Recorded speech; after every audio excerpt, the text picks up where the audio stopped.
حضرت عمر رضی اللہ تعالیٰ عنہ جب ایمان لائے تو آپ نے ایک ایک کافر کے گھر کے دروازے پہ کھڑے ہو کے کہا کہ تم کمزوروں کو مارتے تھے، میں تمہیں بتانے آیا ہوں میں محمد عربی کا نوکر بن گیا۔ بلکہ آپ نے اعلان کیا جس نے اپنی بیوی کو، بیوہ اور بچوں کو یتیم کروانا ہو اور اپنے ماں باپ کی کمر کو جھکانا ہو وہ عمر کے مقابلے میں آئے۔ اللہ اکبر۔ زنیرہ نامی ایک خاتون تھی، بہت کمزور، راوی کہتا ہے کہ اس کی ہڈیوں میں گودا نہیں تھا، عشق رسول تھا، اور اس کا ظالم آقا اس کو مارتا ہے، اور جب مار مار کے تھک جاتا ہے ادھر سے عمر آ رہے ہیں، یہ اسلام لانے کی پہلے کی کہانی ہے، ادھر سے عمر آ رہے ہیں تو اس نے کہا عمر تم جوان آدمی ہو تو یہ چھوڑتی نہیں ہے اپنے نبی کا نام، ذرا تم آؤ۔ تو عمر کوڑا پکڑ لیتے اسے مارتے مارتے تھک جاتے ہیں تو پانی پینے لگتے ہیں، تو کہتے ہیں مجھے تیرے پہ ترس نہیں آیا لیکن میں ذرا پانی پینے لگا ہوں، اور پھر گلے کے اندر ڈال کر کے کوڑا اس کی رسی کو بل دیتے ہیں اور اس کی آنکھیں باہر نکل آتی ہیں، اور کہتے ہیں بلا اپنے نبی کو جو تیری آنکھوں کی بینائی واپس کرے۔ اللہ اکبر۔ تو اس نے آسمان کی طرف منہ کر کے کہا مالک میں کبھی بھی آنکھوں کی بینائی نہ مانگتی لیکن اب تیرے نبی کی عزت کا سوال ہے۔ آنکھوں کی بینائی واپس ہو جاتی ہے۔ زنیرہ کو بڑا مارا، آج عمر گلیوں میں آنکھوں میں آنسو ہیں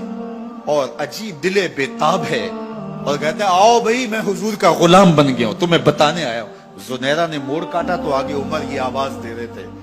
زنیرہ ایک کونے پہ کھڑے ہو کے رو کے کہتی عمر تم تو بڑے اس دن جوش و غضب میں تھے اور تم مارتے ہوئے تھکتے نہیں تھے۔ تو عمر نے کہا زنیرہ اس دن میں نے دیکھا نہیں تھا، اب میں محمد عربی کو دیکھ آیا ہوں۔ جنہ ویکھیا نہیں ہو کرن گلاں، جنہ ویکھیا نہیں ہو کرن گلاں، جنہ ویکھیا ہو تے بول دے نہیں، جڑے محرم راز حقیقت دے اور راز حقیقت کھول دے نہیں۔ تو حضرت عمر رضی اللہ تعالیٰ عنہ ایمان لائے۔ حضرت عبداللہ ابن مسعود رضی اللہ تعالیٰ عنہ فرماتے ہیں کہ حضرت عمر کا ایمان لانا مسلمانوں کے لیے عزت کا سبب تھا،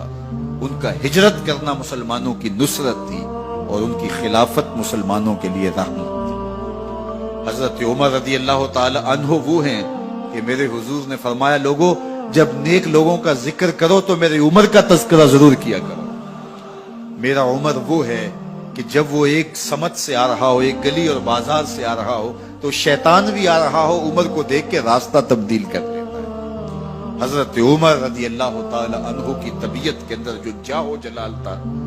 طبیعت کے اندر جو سختی تھی، وہ اسلام کے اندر آ کر بھی قائم رہی، اور آپ نے وہی سختی، وہی جاہ و جلال جو پہلے مسلمانوں کے خلاف تھا اب کفار کے خلاف، منافقین کے خلاف حضرت عمر کی طبیعت کے اندر وہ جوش و خروش بدستور موجود رہا۔ لیکن جس دن آپ خلیفہ بنے تو اس دن آپ نے ممبر پہ چڑھ کے جو خطبہ دیا اس میں کہا لوگوں میں سخت اس لیے تھا کہ رسول اللہ نرم تھے، پھر میں سخت اس لیے تھا کہ حضرت ابوبکر صدیق نرم تھے، اب میں تخت خلافت پہ بیٹھا ہوں، اب میری سختی جو ہے وہ نرمی میں تبدیل ہو گئی، صرف فاسقوں، فاجروں اور باغیوں کے لیے میں سخت ہوں، باقی تمہارے لیے نرم ہوں۔ سب سے کم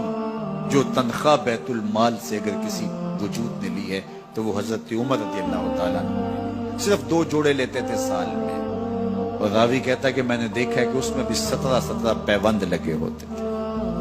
حضرت عمر رضی اللہ تعالیٰ عنہ کا طرز زندگی، آپ کا انداز معاشرت اور آپ کا انداز خلافت،